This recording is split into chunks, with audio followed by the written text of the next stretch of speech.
ठीक है, तो सुपर कंडक्टर्स वो मटेरियल होते हैं जिनका रेजिस्टेंस जीरो को टेंड कर जाता है एक पर्टिकुलर टेम्परेचर पे, और उस टेम्परेचर को कहा जाता है क्रिटिकल टेम्परेचर। क्रिटिकल टेम्परेचर क्या होता है? The temperature at which the resistance of super conductor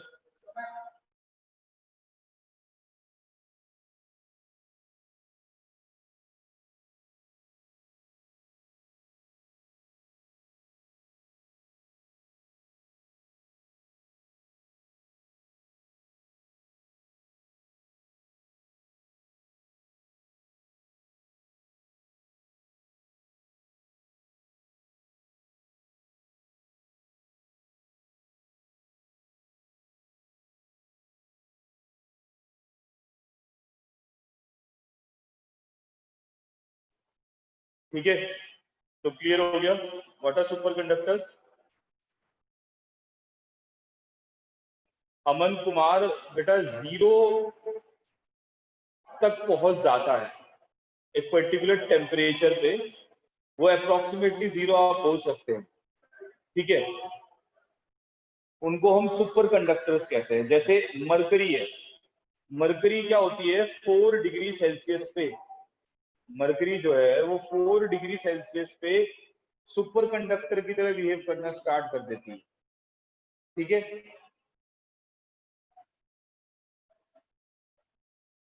तो ये आपके पास सुपर कंडक्टर्स की डेफिनेशन हो गई। इसके अंदर आपको इतना ही स्टडी करना है, और इसका ग्राफ कुछ इस तरह से पढ़ना है आपको। ये टेम्परेचर है, ये रेजिस्टेंस है,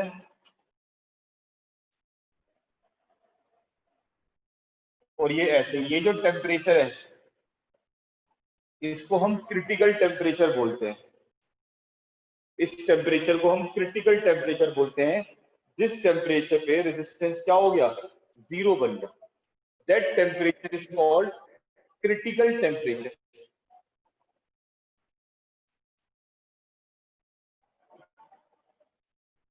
ठीक है,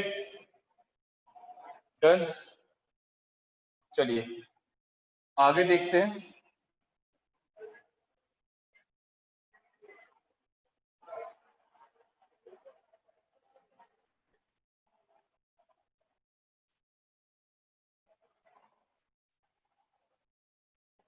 नेक्स्ट आता है हमारे पास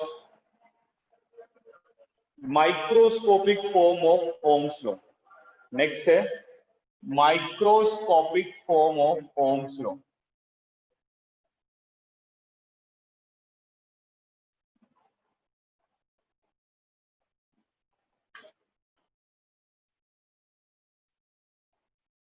ओम्स लॉ की माइक्रोस्कोपिक फॉर्म क्या हो रही है? बेटा मयंक, मेरी वीडियो बिल्कुल सही चल रही है, आपकी तरफ से कनेक्टिविटी प्रॉब्लम है। मयंक चेक करो अपनी स्पीड, मेरी स्पीड बिल्कुल सही आ रही है। ठीक है, तो what is microscopic form of Ohm's law? एक रिलेशन होता है J equals to sigma E। इस रिलेशन को हम माइक्रोस्कोपिक फॉर्म बोलते हैं। यहाँ J क्या होता है, करंट डेंसिटी, E क्या होता है, इलेक्ट्रिक फील्ड इंटेंसिटी, और सिग्मा क्या होता है, सिग्मा इज कंडक्टिविटी। कंडक्टिविटी को हम सिग्मा से रिप्रेजेंट करते हैं। तो रिलेशन आया कैसे हमें पता है, I equals to A N E V D होता है।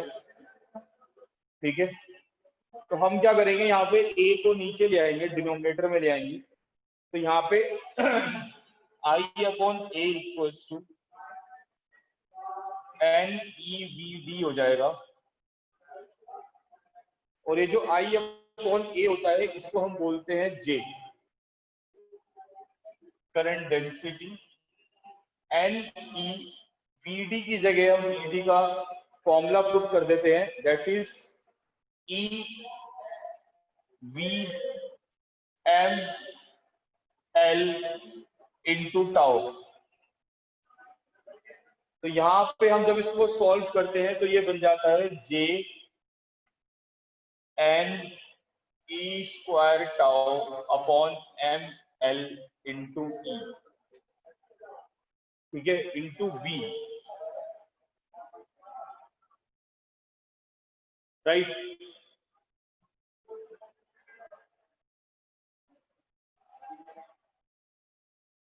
ठीक है, इतना क्लियर होता है।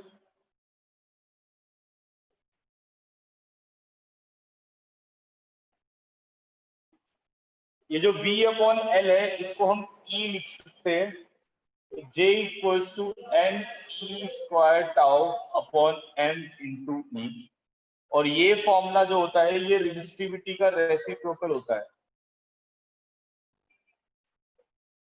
और रेजिस्टिविटी के रेसिप्रोकल को हम क्या बोलते हैं, कंडक्टिविटी। तो it will become j equals to sigma e।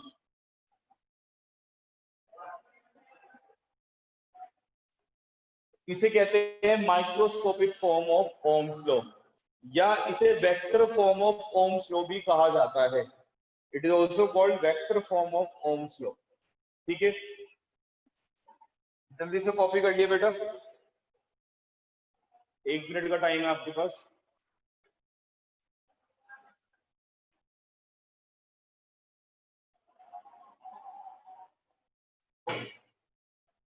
बेटा चेंज योर नेम, आपने जो यूजर नेम लिख रखा है उसे चेंज करे बेटा।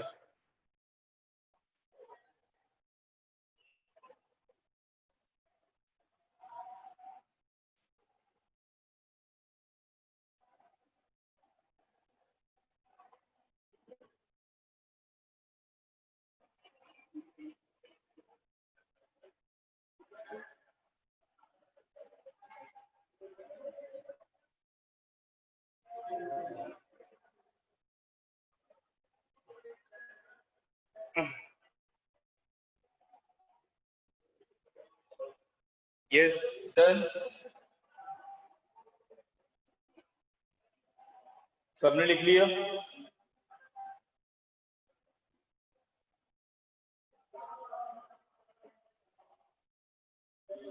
जल्दी बताइए, कॉपी कर लिया बेटा?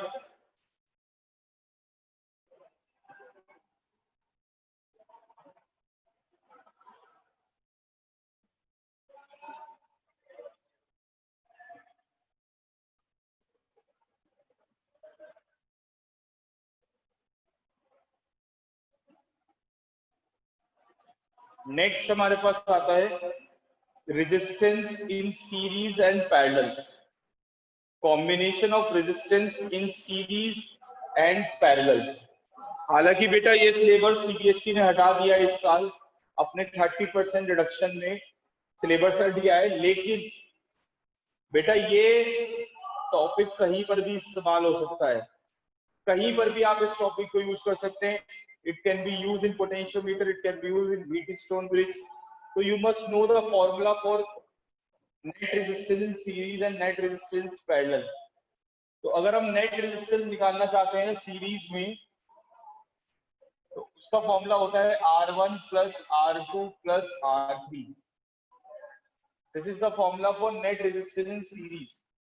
और अगर हम पैरेलल में फाइंड आउट करना चाहते हैं तो 1 upon Rp equals to 1 upon R1 plus 1 upon R2 plus 1 upon R3। So this is the formula for net resistance in parallel. Series में हमेशा करंट सेम होता है, याद रखेंगे, और पैरेलल में हमेशा क्या होती है, वोल्टेज सेम होती है। ठीक है, in series current is always same and in parallel voltage is same, right? किसी को कोई डाउट यहां तक? यस और नो?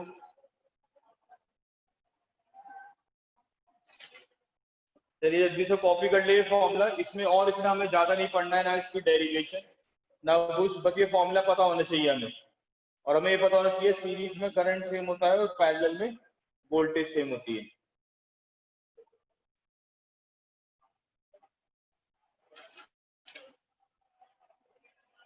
जल्दी से कॉपी कर ले बेटा, 1 मिनट का टाइम है आपके पास। डन, चलिए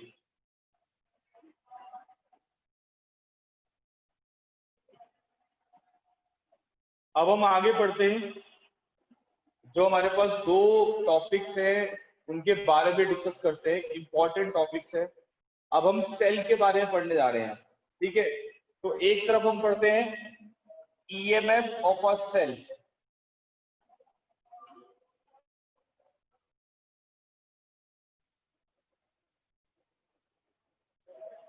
और एक तरफ हम पढ़ते हैं टर्मिनल पोटेंशियल डिफरेंस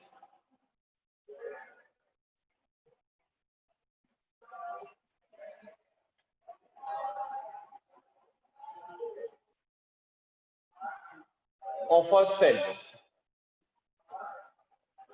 ठीक है, ये टॉपिक पढ़ते हैं EMF of a cell, and next one is terminal potential difference of a cell. So what is EMF of a cell and what is terminal potential difference of a cell? आप देखो, सबसे पहले एक basic बात समझेंगे यहाँ पर। जैसे ये हमारे पास एक सेल है, ठीक है, हमने इस सेल को की से कनेक्ट कर दिया और यहाँ पे हमने रेजिस्टेंस कनेक्ट कर दिया, ठीक है, और यहाँ पे हमने कनेक्ट कर दिया क्या, वोल्टमीटर। अब देखिए ईएमएफ क्या होता है, EMF is the maximum potential difference between the terminals of a cell when no current is drawn from the cell. जब आप सेल से कोई भी करंट नहीं ले रहे हो तो उस समय जो पोटेंशियल डिफरेंस आ रहा है टर्मिनल्स के बीच में, दैट इज कॉल्ड ईएमएफ। ये हमें ये बता रहा है कि आप सेल से मैक्सिमम कितनी एनर्जी ले सकते हैं। दैट मीन्स जब ये की ओपन है तो इस की ओपन में जब आप इस वोल्टमीटर की रीडिंग देखेंगे तो ये जो वोल्टमीटर की रीडिंग है, ये रीडिंग आपको क्या प्रोवाइड करेगी, ईएमएफ ऑफ अ सेल। इससे आपको वोल्टमीटर के थ्रू आपको सेल का ईएमएफ मिलेगा। ईएमएफ को हम रिप्रेजेंट करते हैं ई से, और टर्मिनल पोटेंशियल डिफरेंस को हम रिप्रेजेंट करते हैं V से। दोनों की यूनिट वोल्ट ही होती है, ईएमएफ की यूनिट भी वोल्ट होती है और टर्मिनल पोटेंशियल डिफरेंस की यूनिट भी क्या होती है, वोल्ट ही होती है। ठीक है, ईएमएफ की फुल फॉर्म होती है बेटा इलेक्ट्रोमोटिव फोर्स, इलेक्ट्रोमोटिव फोर्सेस। लेकिन ये एक तरह की फोर्स नहीं है, ठीक है ना, ये फोर्स नहीं है, ये एक तरह से पोटेंशियल डिफरेंस है। किसका पोटेंशियल डिफरेंस है, सेल के टर्मिनल्स का, सेल के पॉजिटिव और नेगेटिव के बीच में पोटेंशियल डिफरेंस है, वो ईएमएफ होता है। लेकिन कब होता है, जब आप सेल से कोई करंट नहीं ले रहे होते हो। फिर नेक्स्ट पॉइंट में अगर आप इसको क्लोज कर देंगे, अगर आप इसको क्लोज कर देंगे तो क्लोज करने के बाद जो ये वोल्टमीटर आपको रीडिंग प्रोवाइड करेगा, क्लोज करने के बाद जो वोल्टमीटर आपको रीडिंग प्रोवाइड करेगा, that is called terminal potential difference.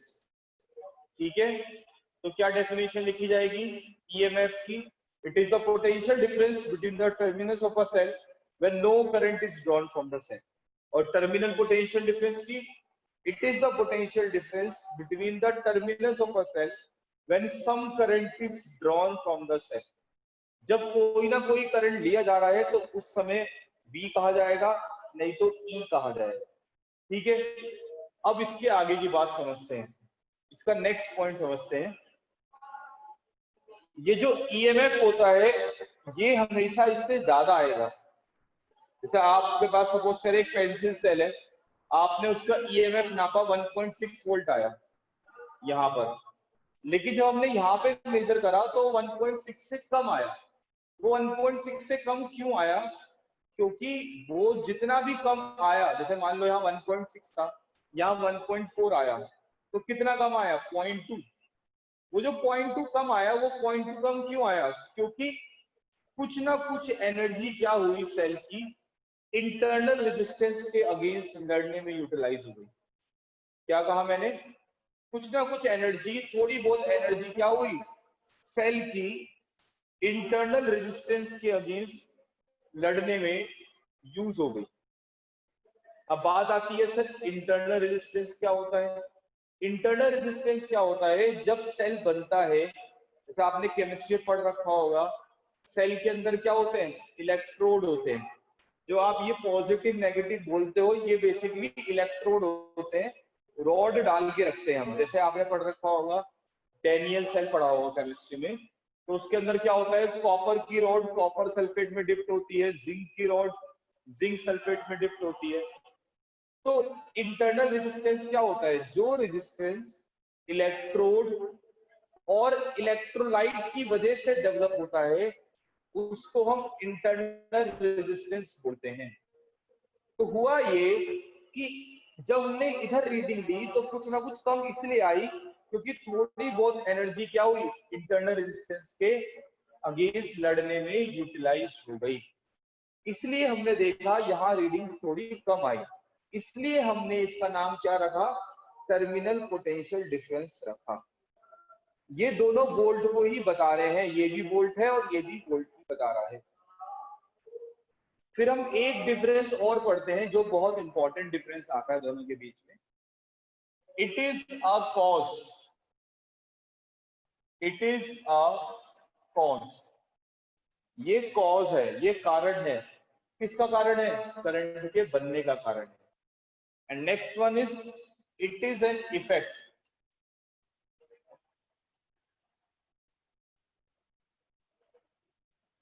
ये करंट के बनने के बाद का प्रोसीजर है। मतलब करंट बन गया, इंटरनल रेजिस्टेंस आया, इंटरनल रेजिस्टेंस ने एनर्जी यूटिलाइज कर ली, उसके बाद जो आपने पोटेंशियल डिफरेंस नापा उसको नाम आपने क्या दिया सर, टर्मिनल पोटेंशियल डिफरेंस। ठीक है, डिफरेंस क्लियर हो गया बेटा सबको, बताइए। दोनों के बीच में डिफरेंस क्लियर हुआ, किसी को कोई डाउट है तो पूछिए।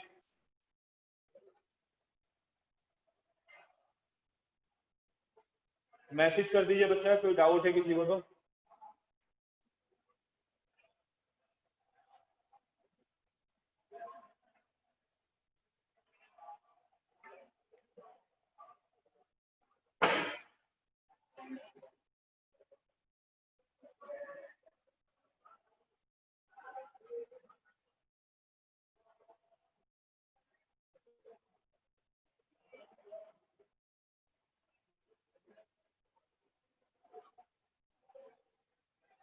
पहले आप कॉपी कर लो, मैं दोबारा समझा देता हूँ।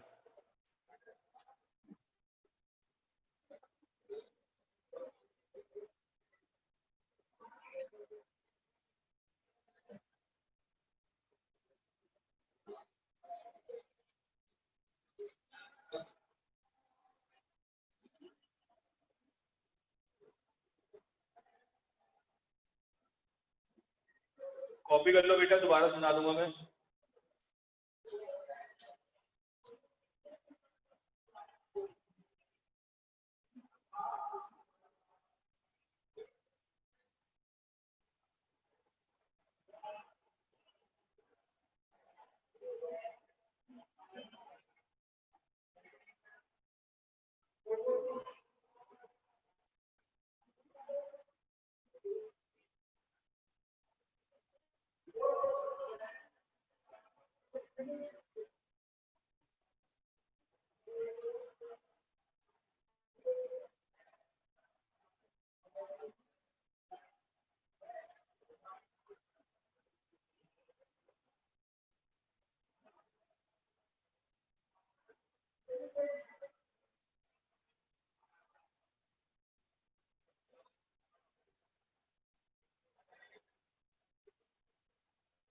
Yes, done.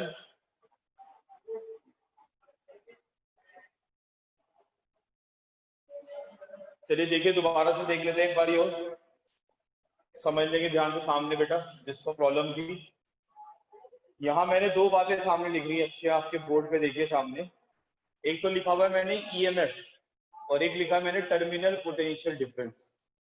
तो ईएमएफ हमें ये बताता है कि आप उस सेल से मैक्सिमम कितनी एनर्जी ले सकते हैं, या ईएमएफ हमें ये बताता है कि जो हमारे पास ये दोनों टर्मिनल्स हैं सेल के, इन टर्मिनल्स के बीच में कितना पोटेंशियल डिफरेंस है जब आप कोई भी करंट उससे ड्रॉन नहीं कर रहे हो। ईएमएफ क्या बता रहा है कि the potential difference between the terminals of a cell when no current is drawn from the cell. जब आप सेल से कोई भी करंट यूज नहीं कर रहे हो, कोई भी एनर्जी यूटिलाइज नहीं कर रहे हो, तो उस समय अगर आप सेल का पोटेंशियल डिफरेंस नापेंगे तो दैट इज कॉल्ड ईएमएफ। अब टर्मिनल पोटेंशियल डिफरेंस क्या होता है, जब आप सेल से कुछ ना कुछ करंट लेंगे तो उस समय जो पोटेंशियल डिफरेंस नापा जाएगा that is called terminal potential difference. That is called terminal potential difference. ठीक है। और ईएमएफ आपको हमेशा ज्यादा वैल्यू बताएगा, टर्मिनल पोटेंशियल डिफरेंस आपको कम बताएगा। क्यों? क्योंकि जब आप ईएमएफ नाप रहे हैं तो आप कोई करंट नहीं ले रहे हैं, ठीक है, लेकिन जब आप टर्मिनल पोटेंशियल डिफरेंस नाप रहे हैं तो कोई ना कोई करंट फ्लो कर रहा है। अब जब करंट फ्लो करेगा तो रेजिस्टेंस भी काम करेगा। रेजिस्टेंस कौन सा? Internal resistance. इंटरनल रेजिस्टेंस क्या होता है किसी भी सेल का? जो रेजिस्टेंस सेल के इलेक्ट्रोड या इलेक्ट्रोलाइट की वजह से आ रहा होता है उसको इंटरनल रेजिस्टेंस कहा जाता है।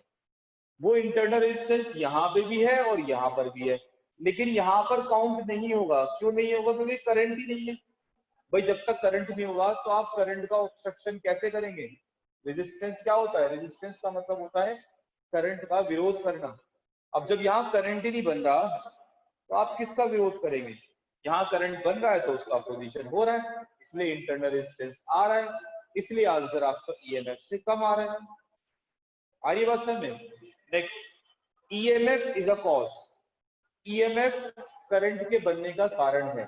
अगर सेल का ईएमएफ ना होता, अगर सेल के अंदर एक पोटेंशियल डिफरेंस ना होता तो करंट नहीं बनता।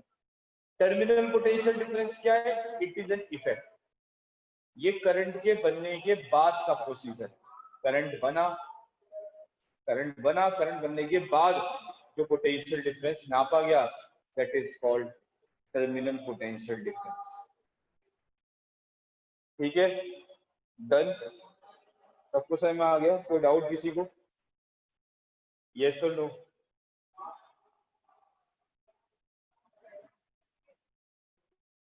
मैं रफ कर दूं बेटा, इसलिए सबको समझ में आ गया होगा। चलिए,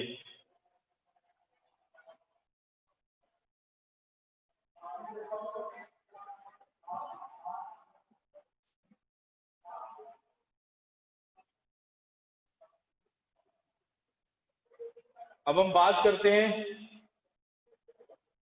कि सर, सॉरी, यहाँ पे हम डिस्कस करते हैं कि सर इंटरनल रेजिस्टेंस क्या होता है। What is internal resistance?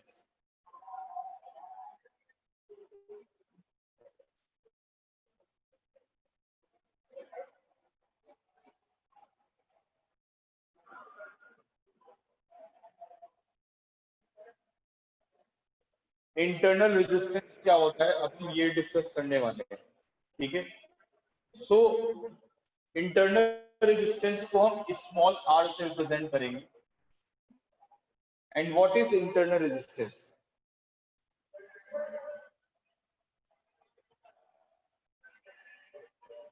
Internal resistance क्या होता है? जो रेजिस्टेंस सेल में आ रहा है उसके इलेक्ट्रोड और इलेक्ट्रोलाइट की वजह से, जो रेजिस्टेंस सेल के अंदर आ रहा है उसके इलेक्ट्रोड और इलेक्ट्रोलाइट की वजह से, उस रेजिस्टेंस को हम इंटरनल रेजिस्टेंस कहते हैं। हमेशा याद रखना, इंटरनल रेजिस्टेंस कभी भी जीरो नहीं हो सकता, क्योंकि अगर आप सेल बनाएंगे तो इलेक्ट्रोड इस्तेमाल करेंगे, इलेक्ट्रोड भी इस्तेमाल करेंगे और इलेक्ट्रोलाइट भी इस्तेमाल करेंगे। यानी कहने का मतलब क्या है? इंटरनल रेजिस्टेंस नाम की चीज आनी ही आनी है। तो what is internal resistance? The resistance developed in the cell due to its electrode and electrolyte is called internal resistance. And what are the factors? ऐसे कौन कौन से फैक्टर्स होंगे जिन पे इंटरनल रेजिस्टेंस डिपेंड करेगा।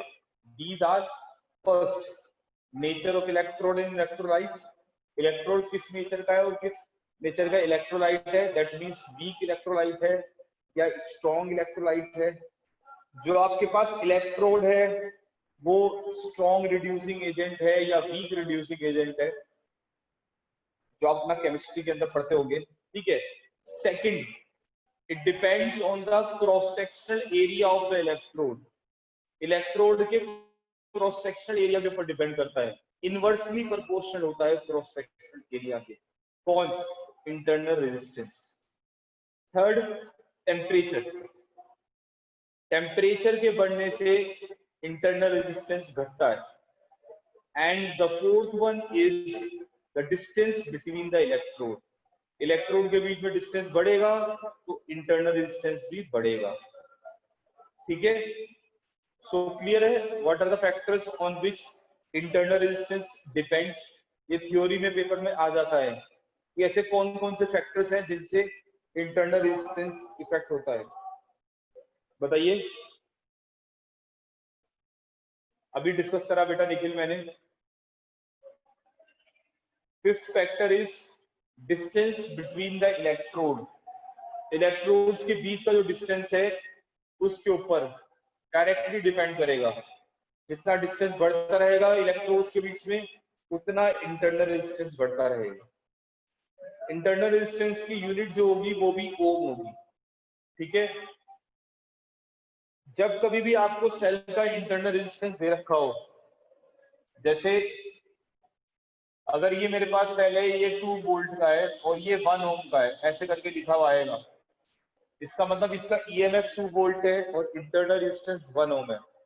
तो जब हम इसको सर्किट में लेके आएंगे तो हम इसे ऐसे लिखेंगे 2 वोल्ट और इस 1 ओम को आगे लगा देंगे।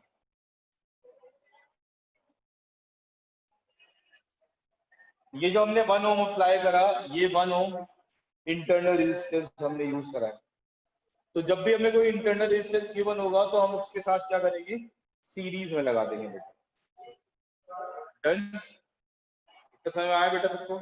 कोई डाउट किसी को?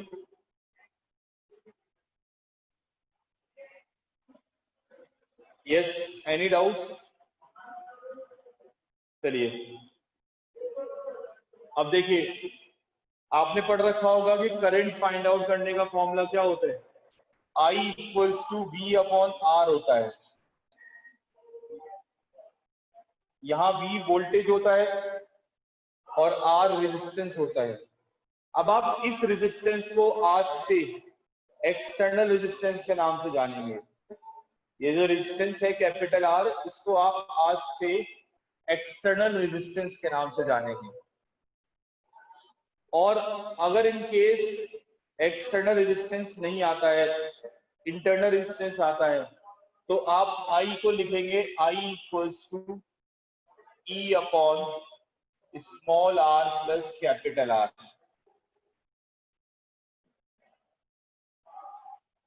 ये फॉर्मूला हम यूज करेंगे अगर हम इंटरनल रेजिस्टेंस को लेके चलेंगे। तो यहाँ जो E होगा that is EMF, small r जो होगा that is internal resistance, capital R जो होगा दैट इज एक्सटर्नल रेजिस्टेंस। ठीक है, क्लियर हो गई बात? कॉपी कर लीजिए बेटा सब।